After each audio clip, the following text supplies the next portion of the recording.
pagar laut itu merusak kesejahteraan.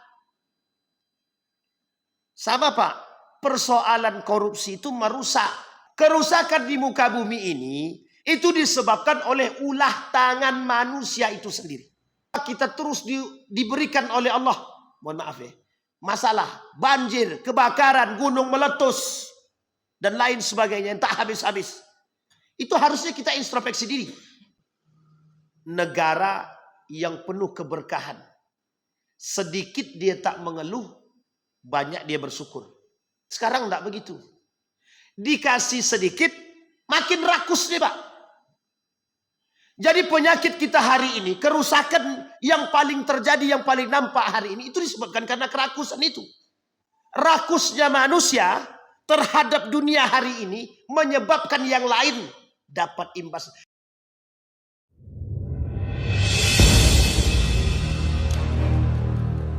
Alhamdulillahilladzi an'ama bi ni'matil iman wal islam bihima tatimmus salihat.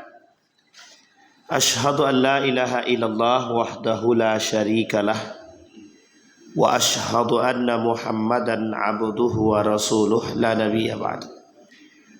Allahumma salli wa sallim wa barik ala hadzal nabiyil karim. Allahumma salli ala Muhammad wa ala ali Muhammad fil alamin innaka Hamidum Majid. Ya ayyuhalladzina amanu taqullaha wa qulu qawlan sadida yuslih lakum a'malakum wa yaghfir lakum dhunubakum wa may yuti'illaha wa rasulahu faqad faza fawzan 'azima. Puji syukur kehadirat Allah dengan mengucapkan alhamdulillahirabbil alamin. Bersalawat kepada Nabi dengan mengucapkan Allahumma salli ala Muhammad wa ala ali Muhammad fil alamin innaka Hamidum Majid. Bapak Ibu sekalian yang berbahagia, mudah-mudahan Allah melimpahkan rahmat dan karunia-Nya serta keberkahannya kepada kita semua.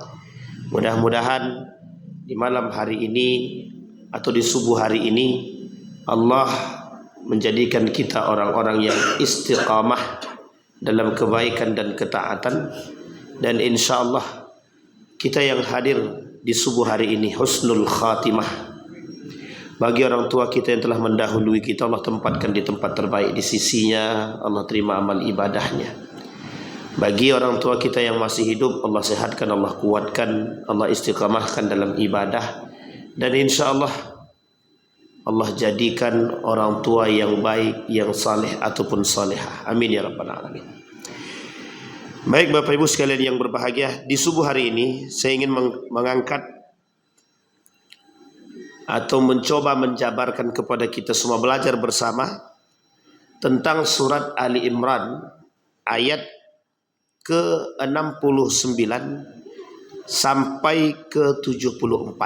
Ali Imran ayat ke-69 sampai ke-74. Dan insya Allah mudah-mudahan bisa berlanjut pada ayat selanjutnya sampai pada ayat yang ke-77.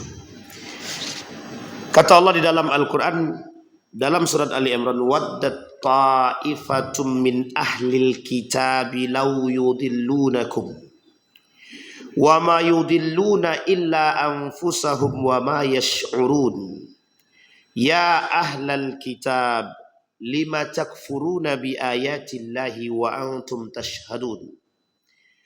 Ya ahlal kitab lima talbisuna al-haqqa bil batil wa taktumuna al-haqqa wa antum ta'lamun. Wa qalat ta'ifatun min ahli al-kitab aminu billadhi unzila 'ala alladhina amanu wajhan nahar wakfuru akhirahu la'allahum yarji'un. Wala tu'minu illa liman tabi'a dinakum qul innal huda hudallah ayyu'ta ahadum mithla ma utitum aw yuhajjukum 'inda rabbikum qul innal fadla biyadillah yu'tihi man yasha wallahu wasi'un alim. Akhir ayat 73. Wallahu yakhtassu birahmatihi man yasha wallahu dzul fadlil azim. Shadaqallah. Dalam ayat yang ke-69 waddat ta'ifatum min ahlil kitab law yudillunakum wa ma yudilluna illa anfusahum wa ma yash'urun. Nazalat fi Muaz ibn Jabal wa Umar ibn Yasir wa Ammar ibn Yasir wa Hudzaifah ibn al-Yaman hina da'ahum al-yahud ila dinihim. Baik, kita perhatikan baik-baik Bapak Ibu. Muaz ibn Jabal, kemudian Ammar ibn Yasir, begitu juga Hudzaifah ibn al-Yaman. Ketiga-tiga ini adalah sahabat Nabi. Muaz ibn Jabal orang yang selalu kalau dikenal dengan penjaga rahasia Nabi. Jadi Muaz ibn Jabal ini penjaga rahasia Nabi. Jadi kalau Nabi punya rahasia itu yang tahu cuma Muaz bin Jabal. Dan ini bagus, orangnya baik, istiqamah. Kemudian ada namanya Ammar bin Yasir yang dulu pernah hampir merubah akidahnya. Demi keselamatan nyawanya, dia mengatakan keluar daripada Islam secara lisan tapi tidak dengan hati. Itu Ammar bin Yasir. Pernah tidak diajak oleh Rasul berbicara selama 3 hari. Kemudian Hudzaifah ibn al-Yaman yang selalu kita sebut nama ini. Pemegang 40 nama orang-orang munafik Madinah.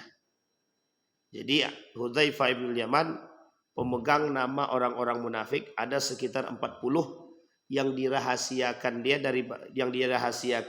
yang Nabi ceritakan kepadanya, kemudian dirahasiakannya sampai selama hayatnya, sampailah dia meninggal.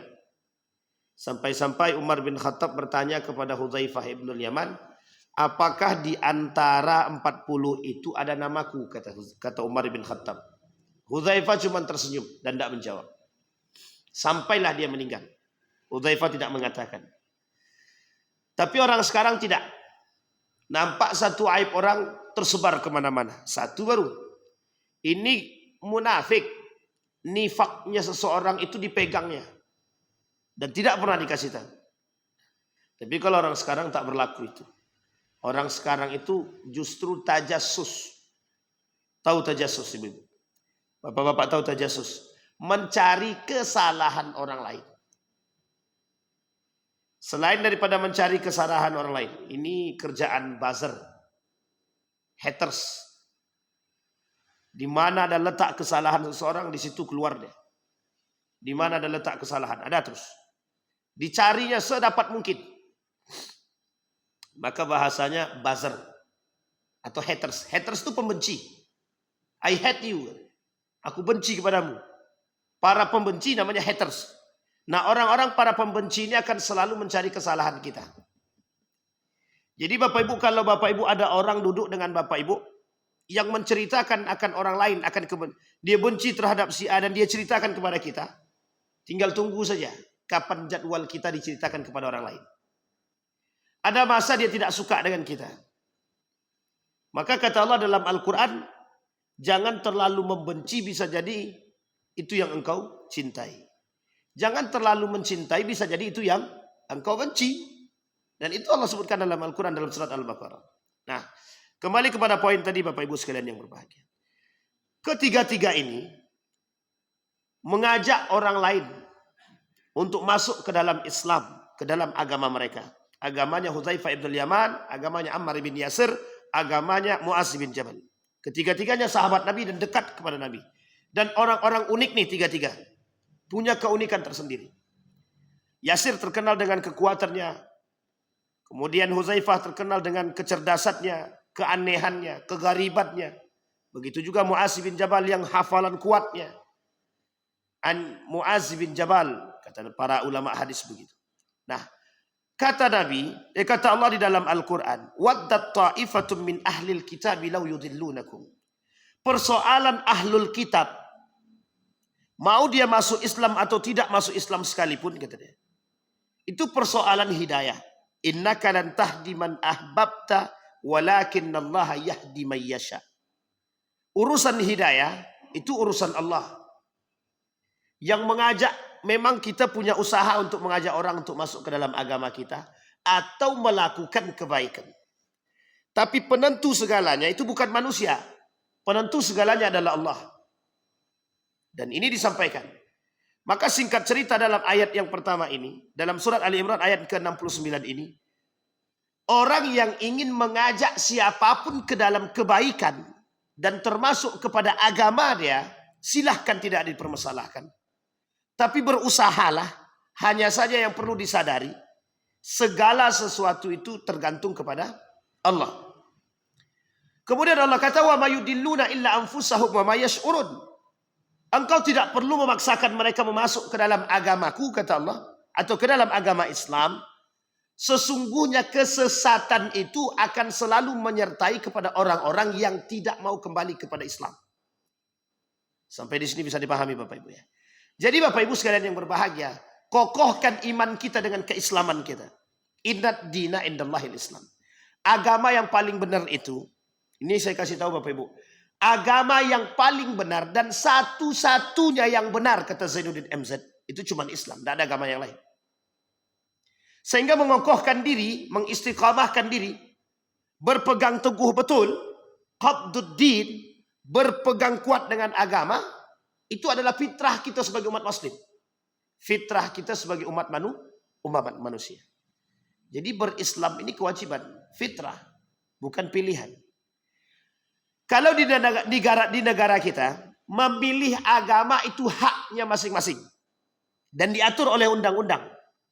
Diberikan kebebasan dalam memeluk agama sesuai dengan kepercayaan masing-masing. Tapi di dalam Islam, fitrahnya manusia itu Islam. Tapi bagi kaum orang-orang liberal, fitrahnya manusia beragama. Fitrahnya manusia beragama. Tapi sebenarnya fitrah manusia itu beragama Islam. Bukan agama yang lain. Fa'aqim wajhaka lid-din fitratallaha fataran nas alaih. Tapi kata Allah, orang ahlul kitab ini tidak akan sadar. Tidak akan sadar. Bahkan uniknya lagi, mereka menyadari kesesatan, tapi mereka tidak mau menerima. Nah, bahasa lainnya adalah, orang-orang seperti ini, orang yang menolak kebenaran. Bapak Ibu, Islam ini benar apa tak benar? Ibu-ibu, Islam ini benar apa tidak? Benar. Serius ibu-ibu, benar apa tidak? Islam ini satu-satunya agama yang paling benar. Kalau paling benar berarti masih ada yang benar yang lain, Ustaz. Satu-satunya agama yang benar. Kalau ada bahasa paling benar, tapi satu-satunya agama yang benar. Kemudian ayat selanjutnya, ya ahlul kitab lima takfurun, kata Allah. Allah berbicara dengan ahlul kitab ini, saya artikan terlebih dahulu. Hei ahlul kitab, nanti kita cari tahu siapa ahlul kitab itu. Lima takfurun nabi ayatillah. Kenapa kalian mengingkari? Kenapa kalian kufur? Kenapa kalian menutupi diri kalian daripada kebenaran ayat-ayat Allah, tanda-tanda kekuasaan Allah? Wa antum tashhadun. Sementara kalian menyaksikan. Kita ambillah yang paling nampak sekali. Paman baginda Nabi Muhammad SAW. Abu Talib. Yang menyaksikan, yang mengetahui kebenaran itu semua. Nabi Saleh dengan ontanya. Nabi Saleh dengan ontanya. Ketika Nabi Saleh dengan ontanya begitu menyaksikannya orang-orang Bani Israel, diberikan keajaiban yang meminta, jika engkau berikan keajaiban, niscaya kami akan masuk dan mengikuti agamamu. Kata mereka kepada Nabi Saleh. Ditunjukkan oleh Allah, diberikan kekuasaan oleh Allah kepada Nabi Saleh. Ketika batu terpecah, keluarlah onta betina. Dan onta ini menjadi satu mukjizat yang Allah berikan kepada Nabi Saleh. Disaksikan oleh Bani Israel. Ketika Bani Israel menyaksikan dengan baik dan benar, sebagian di antara mereka beriman kepada Allah, sebagian lagi membunuh unta tersebut. Apa tujuan mereka membunuhnya? Kami bunuh ini menghilangkan jejak kemuliaan Allah, menghilangkan kemukjizatan Nabi Saleh, menghilangkan keajaiban yang bisa mengajak orang kepada agamanya saleh atau Tuhannya saleh. Dari sini sudah bisa dipahami karakternya Bapak Ibu. Karakter pertama, mereka membantah dan membangkang. Ini masih mending. Tapi karakter yang kedua, mereka melakukan kezaliman. Selain daripada membantah kebenaran kafir atau kufur, yang kedua mereka melakukan kezaliman. Kepada siapa? Kepada Tuhan, kepada Allah, kepada Nabi Saleh, dan membunuh unta binatang yang tidak berdosa. Dan ini Bapak Ibu sekalian yang berbahagia, mereka lakukan dengan tujuan untuk mengelabui manusia agar manusia tetap istiqamah dalam agama nenek moyang mereka. Nanti kita bisa petik pelajaran daripada ini. Maka Allah katakan, lima takfuruna bi ayatillah wa antum tashhadun. Kenapa kalian kufur dengan tanda-tanda kekuasaanku, kata Allah, sementara kalian sadar? Baik. Ya ahlal kitab. Kalimat selanjutnya yang paling unik. Ya ahlal kitab. Lima talbisunal haqqa bil batil. Hei ahlul kitab. Kenapa kalian atau mengapa kalian mencampur adukkan yang hak dan yang batil? Wa taktumunal haqqa wa antum ta'lamun. Kalian sembunyikan kebenaran dan kalian menyadari akan perbuatan tersebut. Kita lihat. Pada ayat yang ke-72 kata Allah, wa qalat ta'ifatum min ahlil kitabi aminu billadzi unzila 'alal ladzina amanu wajhan nahar waqfuru akhirahu la'allahum yarji'un. Apa kata Allah? Mereka beriman di siang hari, kafir malam hari. Ini kondisi yang akan kita sampaikan dalam hadisnya nanti. Tapi kemudian mereka siangnya beriman, malamnya kufur, atau sebaliknya. Malamnya mereka beriman, siangnya mereka kufur. Apa kata Nabi dalam hadisnya begini? Kata Nabi dalam hadisnya, badiru bil a'mal salih fitanan kaqita'il lail yusbih mu'minan wa yumshi kafiran. Yumshi mu'minan wa yusbih kafiran. Apa kata Nabi? Kelak manusia itu, kata Nabi, akan seperti dua sisi mata uang. Tapi dua sisi mata uang ini, itu ada pada diri manusia. Malam dia beriman, pagi dia kafir. Pagi dia kafir. Pagi dia beriman, malam dia kafir. Dan ini sudah disampaikan oleh Allah. Apa kata Allah dalam Al-Quran? Kata Allah, yu'minuna wajhan nahar. Mereka beriman di siang hari. Waqfuru akhirahu, malam hari mereka kafir. Kemudian Allah katakan, mudah-mudahan mereka termasuk orang yang kembali kepada kebenaran. Nah, Bapak Ibu sekalian yang berbahagia, dari ayat yang 69 sampai ayat yang ke-72 ingin saya petik pelajaran penting. Satu, ahlul kitab ini siapa? Ahlul kitab ini siapa? Tidak ada hari ini ahlul kitab. Tidak ada. Kenapa begitu? Karena ahlul kitab ini mengakui kebenaran agama Islam, cuman tidak masuk Islam. Mengakui Muhammad tapi tidak mau masuk ke dalam Islam. Mengakui Allah tapi tidak mau masuk ke dalam Islam. Dan mereka mempelajarinya dan menyadarinya. Sekarang agama nenek moyang itu sudah tidak ada.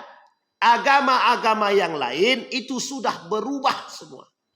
Nasrani, Majusi, Yahudi sudah berubah dari asalnya sampai ke saat ini. Tidak ada lagi yang mutlak benar seperti dahulu, tidak ada. Nasrani agama yang percaya kepada Allah sebelum datang Islam. Majusi sebelum datang Islam. Yahudi begitu juga. Agama Ibrahim, semua para nabi agamanya satu saja. Islam, tidak ada agama lain.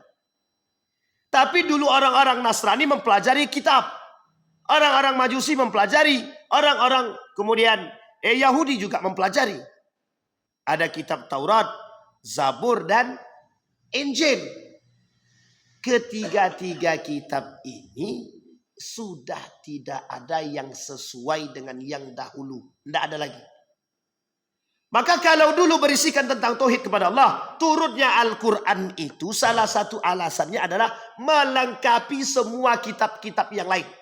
Zabur, Injil, Taurat itu disempurnakan oleh Al-Quran. Sampai di sini bisa dipahami Bapak Ibu. Jadi tidak ada ahlul kitab. Berarti siapa ahlul kitab itu Pak Ustaz? Yang mengerti tentang isi yang benar daripada kitab tiga tadi. Zabur, Injil, Taurat. Berarti kalau yang sekarang Pak Ustaz, orang-orang Nasrani yang sekarang tidak dikatakan ahlul kitab. Dalam Al-Quran, bagi laki-laki muslim itu dibenarkan menikah dengan wanita ahlul kitab. Wanita ahlul kitab. Sekarang tidak ada wanita ahlul kitab. Inilah yang dijadikan alasan oleh orang-orang tersebut yang sekarang ada dalam bentuk liberal itu. Mereka katakan Islam membenarkan kok. Tapi kok sekarang nggak boleh? Ada apa? Apa kata mereka alasannya? Dulu umat muslim sedikit. Sekarang umat muslim sudah banyak. Makanya dilarang nikah. Cukuplah nikah dengan umat muslim aja. Tidak perlu nikah dengan orang kafir. Kata mereka. Ini tuduhan yang tidak benar. Bukan itu Pak. Ini persoalan nih.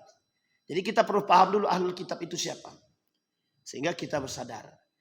Kenapa pelarangan menikah dengan ahlul kitab yang sekarang tidak sama dengan yang dahulu. Karena yang sekarang ini bukan ahlul kitab. Ahlul kitab yang sebenarnya mengerti akan kebenaran. Hanya saja mereka tidak masuk ke dalam Islam. Tapi mereka tetap berpedoman kepada nenek moyang mereka. Nah, itu yang pertama. Yang kedua, kesadaran Allah atas orang-orang kafir. Bani Israel, kafir Quraisy, akan ingkarnya mereka terhadap kekuasaan Allah. Hari ini kita lihat. Uniknya, orang ini jelas kekafirannya. Sekarang tidak Pak. Umat muslim yang menentang Allah. Yang kufur kepada Allah. Apa bentuk kekufuran mereka? Mereka melakukan kemungkaran di muka bumi ini. Allah sebutkan dalam Al-Quran. Apa kata Allah? Jangan kalian melakukan kerusakan di muka bumi ini ba'da islahiha. Wala tufsidu fil ardi ba'da islahiha. Jangan kalian melakukan kerusakan di muka bumi ini setelah baik. Kita lihat kasusnya. Pagar laut itu merusak. Merusak citra kesejahteraan. Sama Pak. Persoalan korupsi itu merusak. Tapi ingat yang merusak siapa? Manusia atau Allah? Apa kata Allah? Kerusakan di muka bumi ini itu disebabkan oleh ulah tangan manusia itu sendiri. Jadi Bapak Ibu uniknya begini. Mereka yang melakukan kerusakan kita yang kena. Kita yang berimbas. Kita ambil contoh yang lain. Kita ambil contoh. Ini ilustrasi. Dalam satu rumah. Satu keluarga. Satu orang yang melakukan kerusakan, kira-kira yang lain kena gak? Oleh anak tadi, dipotongnya tiang rumah tuh. Ada 4, anggaplah ada 4 itu. Dipotongnya 4. Kira-kira orang yang 7 orang dalam satu rumah nih, kena semua? Kena Pak.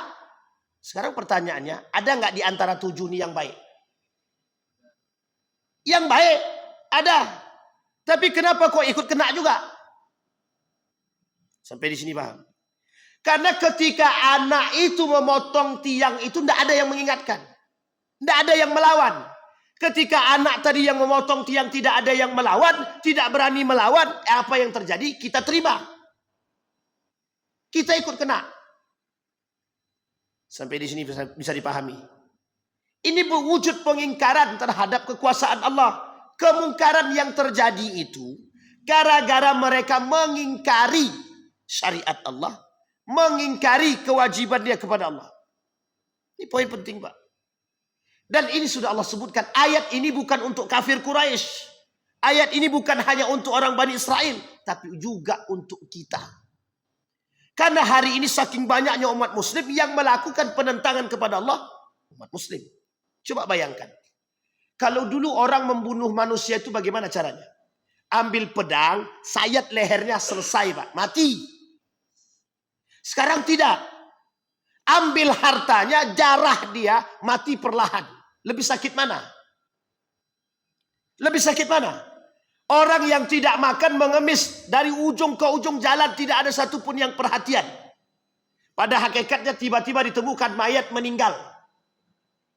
Lebih sakit mana? Mati langsung ditusuk atau tersiksa dulu dengan keadaan? Sampai di sini sebenarnya sakit semua, Pak. Yang namanya mati sakit. Kecuali matinya orang beriman. Allah tutup rasa sakit itu. Allah tutup. Orang beriman itu Allah tutup rasa sakitnya. Jadi Bapak Ibu sekalian yang berbahagia. Kenapa ini kita katakan? Dr. Mustafa Umar mengatakan kepada saya pribadi. Apatisme dan pragmatisme umat manusia hari ini terhadap kemungkaran. Itulah yang menyebabkan kenapa kita harus merasakan rasa sakitnya. Sampai di sini bisa dipahami Bapak Ibu ya. Jadi kalau kita melihat kemungkaran kita diam, kita sakit. Dan kita harus siap imbas daripada kemungkaran yang dibuat oleh mereka. Maka dari sekarang Bapak Ibu, sedikit demi sedikit. Harus. Saya ceritakan sama beliau, Ustaz, capek rasanya berkeliling. Menyampaikan tentang kemungkaran ini. Tapi yang ikut tidak ada. Apa jawaban beliau? Ini motivasi terbaik. Apa kata beliau? Yang kau buat hari ini belum tentu 20 tahun yang akan datang kau petik. Tapi yakinlah yang kau buat hari ini 30 tahun yang akan datang generasi selanjutnya akan mengingat. Ini pentingnya, Pak. Ini penting. Apa yang dibuat hari ini? Berani kita menentang kemungkaran hari ini akan menjadi pengingat bagi mereka kelak. Termasuk generasi kita. Apa maksudnya? Kita telah menularkan generasi-generasi pemberani, Pak. Kalau kita tak berani, ya berarti kehancuran semakin nampak. Harus bersiap dengan segala kondisi. Nah, apa kata Allah? Ini Bapak Ibu sekalian yang berbahagia. Terjadi. Hari ini kita rasakan. Dan mereka-mereka tersebut tidak merasa telah membunuh manusia. Tidak merasa telah membunuh manusia. Coba Bapak Ibu bayangkan. Kalaulah 1 triliun saja bisa menghidupkan 1000 orang. 1000 orang. Apa tak lagi kalau 900 triliun. Berarti berapa banyak yang akan mereka hidupkan? 1 T 1000. Kalau 900 kali 1000. Berarti 900. Itu kalau apa? Kalau satu tempat, Pak. Bayangkan. Begitulah mudahnya mereka memandang begitu rendahnya hajat hidup orang. Kita dipaksakan dengan segala bentuk, segala macam apapun. Kerusuhan, kezoliman. Mereka yang buat, kita yang rasakan. Maka Bapak Ibu sekalian yang berbahagia. Kenapa kita terus diberikan oleh Allah? Mohon maaf ya. Masalah, banjir, kebakaran, gunung meletus. Dan lain sebagainya yang tak habis-habis. Itu harusnya kita introspeksi diri. Harusnya kita introspeksi diri. Ada kata guru kami itu, baldatun thayyibatun wa rabbun ghafur. Negara yang penuh keberkahan. Sedikit dia tak mengeluh, banyak dia bersyukur. Sedikit dia tak mengeluh, banyak dia bersyukur. Kalau diberikan sedikit, dia tetap bersyukur. Dia tak mengeluh. Diberikan banyak, dia justru malah lebih semakin bersyukur. Nah ini Bapak Ibu sekalian yang berbahagia. Sekarang enggak begitu. Dikasih sedikit, makin rakus nih Pak. Jadi penyakit kita hari ini, kerusakan yang paling terjadi, yang paling nampak hari ini, itu disebabkan karena kerakusan itu. Rakusnya manusia terhadap dunia hari ini menyebabkan yang lain dapat imbas. Kalau persoalan pada diri dia, tak ada salah. Uruslah dia sendiri. Tapi ini berimbas kepada yang lain. Coba apa imbasnya?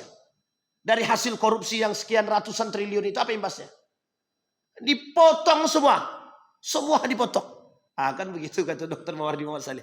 Dipotong semua. Habis. Gaji tak keluar.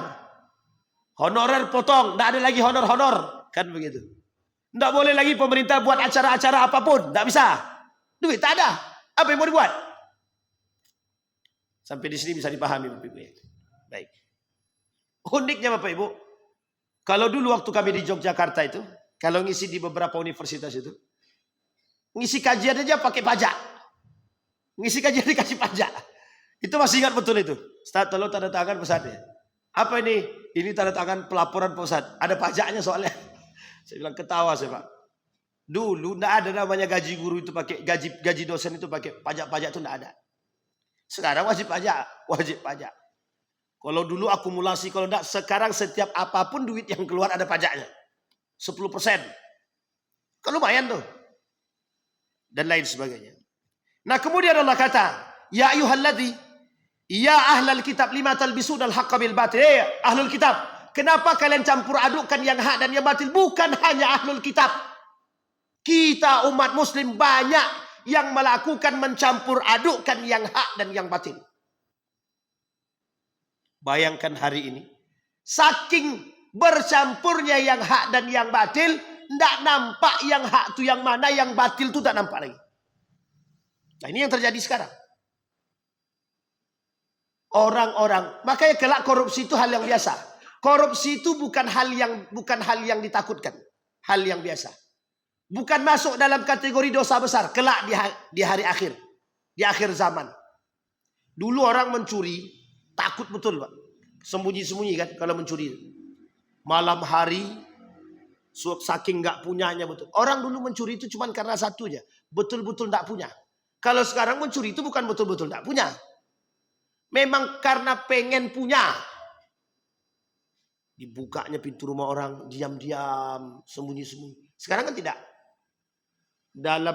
Di pasar tuh. Terang-terangan aja dia berani mencuri. Terang-terangan. Dia berani mencuri.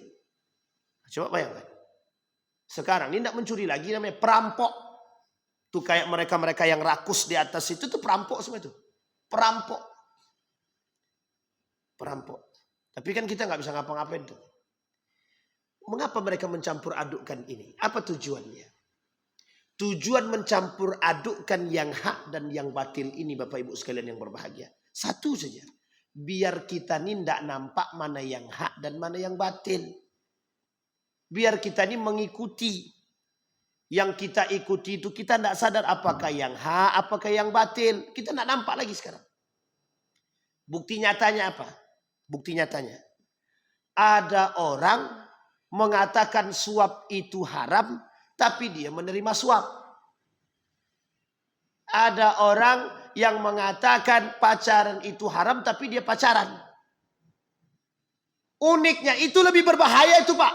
Uniknya lagi, yang lebih berbahaya lagi, dia katakan itu tidak haram. Yang tadi saja sudah sangat haramnya, apalagi yang sekarang.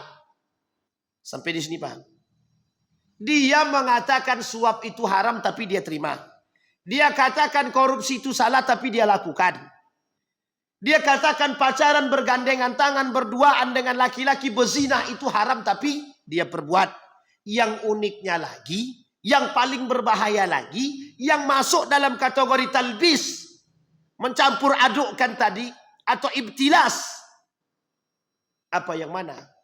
Yang mereka katakan zina itu tidak zina, suap itu tidak suap, pacaran itu tidak haram, korupsi itu tidak salah, menzolimi orang itu baik. Sekarang saya tanya sama Bapak Ibu, kalau seperti ini frame-nya, kacamata kita, di mana nampak kesalahan lagi? Makanya tidak lagi ada keseimbangan. Kalau keseimbangan ini sudah tidak ada, maka mulai goyang. Kalau sudah goyang, tanda kiamat. Maka itu yang disebut oleh Nabi. Goyang semua, hancur semua. Sampai di sini paham Bapak Ibu? Kalau keseimbangan bumi ini sudah tidak stabil, dan sekarang sudah mulai terkikis sedikit demi sedikit, maka tinggal tunggu saja. Kita ibaratkan longsor. Kenapa terjadi longsor? Karena yang di bawah ini sudah terkikis. Karena sudah terkikis, sudah mulai habis, maka longsorlah dia Pak. Habis, tidak ada penopangnya lagi. Tidak ada yang bisa menjadi tiangnya lagi. Sama, ibarat rumah ini sudah tidak, masjid ini sudah tidak ada tiang, kira-kira hancur apa tidak? Sama, agama kalau sudah dicampur adukkan dengan yang hak, antara yang hak dan yang batil, tidak nampak lagi, sudah goyang. Keseimbangan sudah tidak ada. Kalau keseimbangan sudah tidak ada, tinggal tunggu kehancurannya. Kita ambil contoh ilustrasinya begini. 100 umat muslim atau umat mukmin 100. 60-nya melakukan kemungkaran, 40-nya melakukan keimanan yang baik. Imbang apa tak imbang? Kira-kira berat sebelah apa tidak? Yang 60 ini 60, ini 40. Akan begini Pak posisinya. Kalau yang 60 ini masih menghasut yang lain, naik jadi 30. Naik jadi 80. Ujung-ujungnya kelahan. Sekalipun yang 20 ini beriman Bapak Ibu sekalian yang berbahagia, 80 ini dah menghancurkan yang lain. Itu yang terjadi sekarang. Karena kita termasuk orang yang apatis dan pragmatis. Apa itu apatis dan pragmatis? Kita cuek bebek kata dia. Ini yang saya belum dapat sejarahnya kenapa cuek disebut dengan cuek bebek. Apa karena bebek itu cuek orangnya atau cuek binatangnya, itu pun saya tidak tahu. Tapi setahu saya namanya binatang itu tidak pernah hirau dia. Mau gimana pun dia nggak hirau. Nah, tapi begitu Bapak Ibu, itu kondisi. Orang melakukan kemaksiatan, kemungkaran, penipuan segala macam, kita biasa aja kok. Karena kita tidak berani. Nah, ini Bapak Ibu, kenapa saya harus sampaikan ini? Karena biar semangat kita naik lagi Pak, untuk tetap istiqomah dalam kebenaran itu. Berani mengatakan kebenaran, tidak takut Pak dengan yang lain itu. Andaklah Ustaz, nanti kalau aku kasih tahu keburukan dia, aku dimutasinya jauh-jauh. Jadi kita takut karena mutasi Pak. Saya sangat salut dengan kawan saya. Ketika dimutasi yang jauh, apa kata dia? Lebih baik saya keluar. Iya Pak Ustadz, dia sudah punya kebun sawit 500 hektar. Iyalah dia berani itu mundur kata dia. Bukan itu. Dia punya iman. Dia punya iman. Orang punya iman itu lisannya tidak bisa berkata yang lain selain daripada kebenaran. Orang punya iman, dia tidak akan mengatakan sesuatu yang dusta. Tidak akan. Nah, ini penting. Seorang anak kecil, ini dalam cerita, seorang anak kecil, ketika dia bawa uang di dalam tasnya yang disembunyikan, kalau ibaratkan sekarang ini sekitar 300 juta lah. Tapi bukan 300 juta, terlalu banyak ya, 30 juta, tapi disembunyikan. Tidak kelihatan secara luar. Pandailah cara dia menaruh. Satu ketika di tengah perjalanan ada perampok penyamun. Dan ini terjadi di Timur Tengah. Penyamun tersebut memberhentikan mobil tersebut. Keluar semua. Baik tua maupun muda semua keluar. Serahkan semua barang yang kalian miliki. Semua orang menyerahkan barang. Ada yang berbohong. Tapi pas giliran anak tadi. Apa kata penyamunnya? Keluarkan semua yang kau miliki. Dikeluarkannya. Apakah cuma segini yang kau miliki? Tidak. Aku punya banyak uang. Tapi setelah dicari nggak ketemu Pak. Nggak ketemu. Tapi singkat cerita, dibawalah anak ini. Kalau kau bohong bahwa kau punya banyak uang, kami akan bunuhmu. Iya. Dibawa ketemu dengan kepala pemimpinnya. Mana barang yang kau buktikan tadi? Yang kau katakan banyak duitnya. Dalam koper ini sudah kami cari, tidak ada. Dibukalah tempat tadi, dapatlah uang sekian. Kalau kita hitung duit 30 juta lah gitu. 30 juta. Apa kata penyamun tadi? Padahal sudah tidak tahu nih. Tapi di anak ini tetap jujur. Apa jawaban? Apa kata penyamun tadi? Kenapa engkau tetap jujur? Sementara kami tidak tahu. Sementara kami tidak mengetahui di mana letaknya. Kenapa kau tetap masih jujur? Apa jawabannya? Uqsimu billah. Aku sudah berjanji dan bersumpah kepada Allah bahwa aku akan tetap jujur. Walau da'at minkal fulus. Sekalipun hilang daripadamu duit.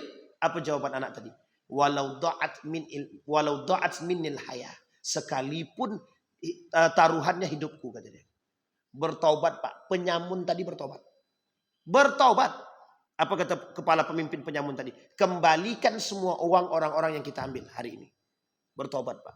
Kita tidak tahu jalan hidayah tadi kan. Kembali kepada yang poin di atas tadi. Ketika cerita Mu'az bin Jabal. Ketika Mu'az Huzaifah ibn al-Yaman. Allah kata dalam Al-Quran, kita tak boleh memaksa orang, Pak. La ikraha fid din. Tak boleh. La ikraha fid din. Tidak ada paksaan dalam masuk agama. Tapi uniknya, jalan hidayah itu dari tangannya Allah. Dan siapapun tergantung kepada Allah. Buktinya, seorang anak kecil bisa hanya karena akhlak yang baik. Maksud saya adalah, yang ingin saya sampaikan, bayangkan jika kita semua punya akhlak yang baik dan berani melakukan kejujuran dan berani menentang kesalahan itu, kira-kira mungkin tidak yang satu anak kecil saja mampu membuat orang balik. Bagaimana kalau begitu banyaknya manusia kokoh, berani berpegang teguh dengan satu kebenaran? Kira-kira ada tidak yang ikut kita? Ada tidak ikut kita? Mesti, Pak.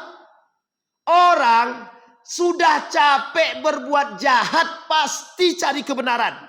Pasti cari kebaikan. Nurani manusia, Bapak Ibu, tidak bisa dibohongi. Capek dia melakukan kejahatan, nanti ada masanya dia datang. Kita mengejar masa itu, Pak. Jangan tunggu datang masa. Tapi kita lakukan usaha untuk mengembalikan yang baik itu sebelum masa itu datang. Sampai di sini misalnya. Tapi kan itu masa, kalau tidak datang masa juga nggak baik-baik, Pak Ustaz. Betul. Setidaknya pertanggungjawaban di Allah sudah jelas. Ada usaha. Burung pipit dengan cicak ketika memberikan mengambil air untuk Nabi Ibrahim. Nabi Ibrahim dibakar nih, Pak. Dibakar. Burung pipit dengan paruhnya ambil air siram. Ambil air siram. Apa kata cicak tadi? Apa kata cicak? Tidak mungkin berpengaruh air yang sedikit itu. Uniknya jawabannya, paling tidak ketika Allah tanya apa yang kau buat untuk mereka, untuk Nabi Ibrahim, apa yang kau buat? Aku bisa mempertanggungjawabkan. Itu yang kita maksud, Pak. Hari ini kita semua berada pada posisi kemungkaran yang jelas dan nyata di hadapan kita. Kelak kalau kita tidak berbuat, apa pertanggungjawaban kita di hadapan Allah? Ini penting, Pak. Hidup kita semua pasti dipertanggungjawabkan. Kami, ya Allah, yang penting keluarga kami selamat sudah cukup. Allah pertanggungjawabkan. Di sekelilingmu ada kemungkaran, ada. Apa yang kau buat? Tidak ada, Allah. Cuman diam aja. Kami bertahan, uzlah diri sendiri saja. Allah pertanggungjawabkan, Pak. Nanti kita pertanggungjawabkan di hadapan Allah. Kata Allah, engkau tak banyak buat. Engkau tak berbuat apa-apa. Dan engkau justru diam diri, tak berani menasihatkan. Padahal kewajiban kita, Pak. Kewajiban. Menasihati kemungkaran itu hukumnya wajib. Wajib. Kami tak bisa besar-besar, Pak Ustaz. Tidak apa-apa. Kita yang sedikit-sedikit saja. Karena yang besar-besar itu ada juga orangnya. Kita sampaikan. Biar mereka yang menyampaikan kepada mereka. Nah, ini penting, Bapak Ibu. Nah, kembali kepada poin tadi. Itu disebabkan kenapa? Talbis. Talbis. Apa maksudnya talbis tadi? Bapak Ibu tahu talbis itu mencampur-campurkan itu. Salah satu karakternya iblis. Itu ya talbis. Makanya ada kitab namanya Talbisul Iblis. Apa artinya Talbisul Iblis itu? Strategi iblis. Nah, jadi campur aduk antara yang hak dan yang batil itu perbuatan siapa? Iblis. Berarti kalau ada orang yang mencampur adukkan yang hak dan yang batil, berarti dia berarti dia iblis. Nah, ini, tapi jangan pula panggil iblis yang suka mencampur aduk, tak boleh. Itu tak boleh pula. Nah, kemudian lanjut Bapak Ibu. Wa qalat ta'ifatun min ahlil kitab aminu billadzi unzila 'alal ladzina amanu wajhan nahar waqfuru akhirahu la'allahum yarji'un. Orang-orang seperti ini, mereka, ini kita ambil contoh. Makanya bahasa ini sangat unik. Kenapa malam dia sholat, besok dia korupsi, kan gitu bahasanya. Ini bahasa sama nih. Malam dia beriman, beribadah, ya Allah, ampuni dosa hamba ya Allah. Besok dia korupsi dia. Besok dia korupsi. Nanti malam tobat lagi, ya Allah. Besok dia ambil juga lagi hak orang lain. Sampai sini paham maksud saya Bapak Ibu? Itu kalau kelas tinggi Ustaz, iya sama. Ya Allah, jadikanlah hamba manusia yang paling baik di hadapanmu ya Allah. Kuatkan keimananku ya Allah. Keluar rumah gak pakai jilbab. Sama apa tidak? Keluar rumah gak pakai jilbab. Malam beriman, siang bermaksiat. Tapi manusia pasti begitu Ustaz. Tidak mungkin manusia itu tidak bermaksiat. Iya betul. Tapi ada usaha untuk menghilangkan daripada kemaksiatan tersebut. Itu yang paling penting. Maka kata para ulama, Allah tidak butuh hasil. Allah butuhnya proses.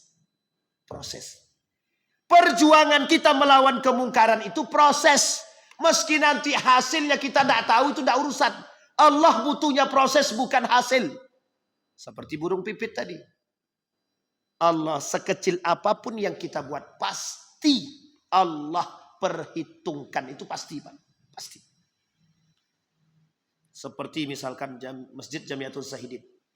Tujuannya ingin terus bersuara tentang kebenaran. Sampai akhir hayat misalkan. Kalau itu terjadi Bapak Ibu sekalian yang berbahagia. Yakinlah semua jamaah yang hadir ini menjadi saksi kelak di hari kiamat. Masjid Jamiatul Zahidin pengurusnya sudah melakukan perbuatan yang baik. Itu semua jamaah yang bersaksi nanti. Betul Allah. Itu yang dilakukan oleh mereka. Kami menyaksikan dan kami bagian daripada itu. Selesai. Enak kita Pak. Tidak perlu susah-susah. Masuk surga. Azwardi masuk surga. Kan enak. Esok dah masuk dia baru panggilnya kita. Ada si anu tu. Tukang rekam tu namanya Mukhlis Jidin. Ya Allah. Masuklah kali itu. Tapi kalau tukang rekam tu tidak ada buat apa-apa. Ya Allah. Pindahkan lagi. Kata dia. Sampai di sini bisa dipahami Bapak Ibu ya. Jadi Allah sudah katakan, ini karakter Bapak Ibu, karakter orang kafir Quraisy, karakternya Bani Israel. Kita sekarang ini mengikuti karakter mereka. Manusia hari ini itu mengikuti karakternya kafir Quraisy, karakternya orang-orang Bani Israel. Pembangkang, pembantah, mereka tidak beriman, kadang tidak beriman. Kapan mereka pengen beriman, beriman. Kapan mereka tidak pengen beriman, mereka tidak beriman. Nah, inilah persoalan kita hari ini Bapak Ibu. Baik, lanjut dengan ayat yang tadi. Bahkan Allah masih mengatakan semoga mereka bisa kembali kepada jalan yang benar. Wala tu'minu illa liman tabi'a dinakum. Qul innal huda hudallah ayyu'ta ahadun mithla ma utitum aw yuhajjukum 'inda rabbikum. Apa kata Allah? Karakternya orang-orang di antara kalian cuma dua. Yang tetap istiqamah beriman atau mereka akan membantahmu, yuhajjukum kata Allah. Bahkan membantah Tuhanmu. Bahkan membantah Tuhanmu. Kenapa kau tetap minum khamar? Urusan akulah. Tuhan itu tidak ada, tak nampak pun. Ini kan urusan-urusan kami. Kami mau minum, kayak mau apa, kayak terserah. Tak urusan. Gitu. Jangan kau campur-campur urusan kami lagi. Urusan agama tidak bisa begitu. Urusan agama tidak bisa. Tidak ada namanya urusan agama wajib dicampuri. Kalau orang itu sudah menyeleweng daripada agama. Wajib kita campuri. Ya setidaknya mencampuri pada persoalan untuk menyampaikan kebenaran dan menasehati. Setelah itu dia mau terima atau tidak terima, tidak usah. Tapi kalau kita kuat seperti jamaah tablik tak apa-apa. Setiap hari datang. Setiap ditempeleng pertama, datang lagi besok. Tempeleng lagi, diinjak lagi, datang terus. Sampai 10 kali. Akhirnya capek dia mukul mungkin. Udahlah aku ikut aja lah. Gitu. Itu jalan lain Bapak Ibu. Jalanlah kita perlu mempelajari semangat juangnya para jemaah tablik ini mengajak orang kepada kebenaran. Sekarang ini Bapak Ibu, kenapa saya katakan kita ini perlu mempelajari semangat juang itu. Kepada siapa? Dari jemaah tablik tadi Pak. Yang kurang dari kita itu, yang hilang dari kita itu. Saya yakinnya ibu-ibu kalau udah mengajak kawannya sekali aja selesai. Dia tak mau diajak. Ngapain diajak lagi? Akan begitu. Sama Pak, bukan hanya ibu-ibu saja, kita juga begitu. Tapi coba jamaah tabligh. Sekali mengajak, ditolak, semakin kuat dia datang. 2 kali ngajak, ditolak nih, makin datang dia. Sampai berkali-kali. Sampai orang itu mau ikut. Nah yang seperti ini kita tak punya Pak. Yang seperti semangat juang seperti ini kita hilang sedikit-sedikit. Habis. Baik Bapak Ibu sekalian yang berbahagia. Kata Allah, au yuhajjukum 'inda rabbikum.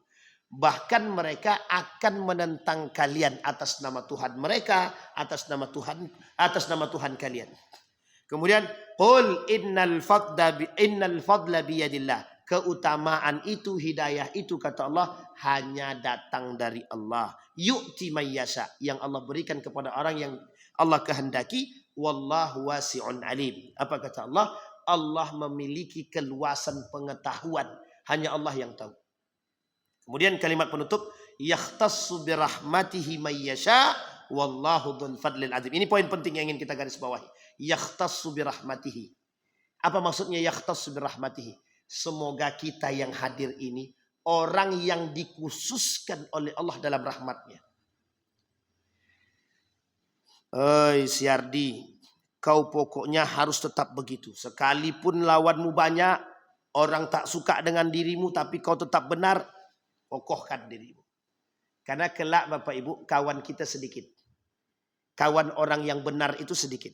Di akhir zaman, kawan orang benar itu sedikit. Yang banyak apa? Kaum munafik. Jadi besok Bapak Ibu, di akhir zaman, mungkin Bapak Ibu ini tak ketemu. Tapi generasi kita akan ketemu. Apa itu? Yang kecil ini, yang sedikit inilah yang jujur, yang berani berkata kebenaran, yang tetap istiqamah, yang tetap sholat, yang tetap tidak mencampur adukkan yang hak dan yang batil, tetap tidak korupsi, tetap yang sedikit ini. Yang banyak ngapain? Cari aman. Nah yang cari aman begini, itu justru di hadapan Allah tidak aman itu. Orang-orang yang cari aman seperti ini justru di hadapan Allah itu tidak aman. Sangat tidak aman sekali. Kenapa tidak aman? Pertanggungjawabannya yang berat. Pertanggungjawaban berat. Maka kita ambil contoh. Misal kita ambil. Dalam satu komunitas yang ada di pasar. Kelak di akhir zaman. Orang yang di pasar ini semua akan melakukan kemungkaran. Kecuali hanya segelintir manusia yang akan melakukan kejujuran. Nah yang selamat ini yang ini. Meskipun pada hakikatnya, pada akhirnya, yang sedikit ini akan tersingkirkan. Sampai di sini bisa dipahami Bapak Ibu. Biarkan kita tersingkirkan secara alami. Karena berpegang teguh dengan kebenaran. Kenapa kita katakan biarkan? Karena yang sedikit ini, yang tersingkir ini yang benar. Sampai di sini bisa dipahami Bapak Ibu. Sudah siap menjadi orang yang tersingkirkan? Siap Bapak Ibu menjadi orang yang tersingkirkan? Ya kalau Pak Azwardi bilang siap, ya jelas dia udah tua Pak. Kalau kami yang muda nih, berat Pak. Karena kelak generasi yang muda nih yang akan menghadapi betul-betul kemungkaran itu. Dan itu Allah katakan. Dan kata Nabi kemungkaran itu yang akan menjadi. Maka Bapak Ibu sekalian yang berbahagia. Ada 2 pernyataan para ulama. Ketika engkau ketemu dengan akhir zaman itu. Kemungkaran sudah merajalela. Cuman 2 yang harus engkau buat. Katanya. Beruzlah atau bertahan dengan kebenaran. Beruzlah ini pindah. Cari tempat yang baik. Cari tempat yang membuat kita. Atau cari tempat di hutan sana. Yang tidak ada manusia yang bisa kita berpegang teguh dengan kebenaran itu. Atau Anda tetap berada pada posisi jamaah. Tapi Anda bertahan dengan keimanan Anda. Sampai di sini bisa dipahami Bapak Ibu. Seluruh orang berpolitik ini sudah rusak. Ada satu orang yang berpolitik tetap bertahan dia. Ini yang paling baik. Cuma kalau tak kuat iman jangan. Kalau tak kuat iman jangan. Karena pasti goyang. Itu yang menjadi persoalan kita hari ini Bapak Ibu. Ada pertanyaan Bapak Ibu? Bapak-bapak ada pertanyaan? Aman? Ini aman atau goyang? Ustaz kok mengerikan sekali. Memang begitu keadaannya Bapak Ibu. Memang begitu keadaan kita. Sekarang kita tidak nampak. Pertamax aja dioplos. Sekarang saya tanya, Pertamax yang dioplos ada nggak yang beli? Yang melakukan siapa? Yang dapat dampaknya siapa? Pertamax dioplos. Kata kawan saya itu, Pertamax rasa Pertalite jualnya Pertamax. Gimana bahasanya kemarin ya? Artinya itulah pokoknya. Harga jualnya Pertamax, barangnya Pertalite, tapi namanya Pertamax. Nah, kan gitu. Nama Pertamax, barang Pertalite, harga Pertamax gitu deh. Ini contoh pencampur aduan yang hak dan yang batil. Kenapa mereka campurkan begini? Ada yang tahu? Coba, tidak ada yang tahu kan? Kita tidak tahu semua. Tapi kita pakai kan? Kita pakai. Apa tujuannya? Untuk manipulasi. Sekarang kita lihat berapa perbedaan Pertalite dengan Pertamax. Kalau Pertalite 10.000, Pertamax itu 14.000. Jadi 14.000 berarti berapa ribu? 4.000. 4.000 kali, anggaplah dia 1.000 liter. Berarti berapa? 4.000 kali 1.000. Berapa itu? 4 juta. 4 juta satu tempat. Kalau 100 tempat? 400 juta. Kalau 1.000 liter. Apa mungkin 1.000 liter? Sampai di sini bisa dipahami. Artinya, ini yang dimaksud oleh oleh Nabi. Apapun akan mereka lakukan kalau sudah penyakit rakus itu ada. Penyakit rakus ini kita sampaikan pada kajian zuhur di sini. Ahad yang lalu. Apa maksudnya? Hirsun. Rakus yang keterlaluan. Rakus yang sudah tidak ada rasa puas dan qanaah dalam diri dia. Nah, inilah yang terjadi hari ini. Kita sedang berhadapan dan bermusuhan dengan orang-orang seperti ini. Bapak Ibu, kita berhadapan dengan orang rakus seperti ini. Apa yang harus kita lakukan? Menasehati yang pertama. Yang kedua melawan. Kalau kita kuat melawan. Kalau tak kuat melawan jangan. Kita dijebaknya. Setelah kita dijebaknya kita yang jadi. Itulah yang terjadi di atasan. Yang malingnya tangan kiri. Bosnya tangan kanan. Yang tangan kiri dapat 1 triliun. 967 triliunnya tangan kanan. Sampai di sini paham maksud saya. Jadi itu dijebak. Dan lain sebagainya. Begitulah kemungkaran jahatnya. Begitulah susahnya dan sulitnya. Dan bagaimana kita mau tahu? Wong kita tidak nampak.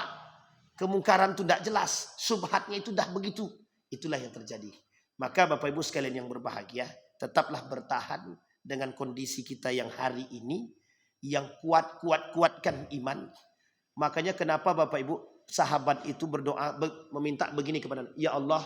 Doakan kepada Tuhan, kepada Allah, agar kami dimatikan dan tidak ketemu dengan itu. Berarti kami boleh dong Ustaz berdoa seperti itu Ustaz.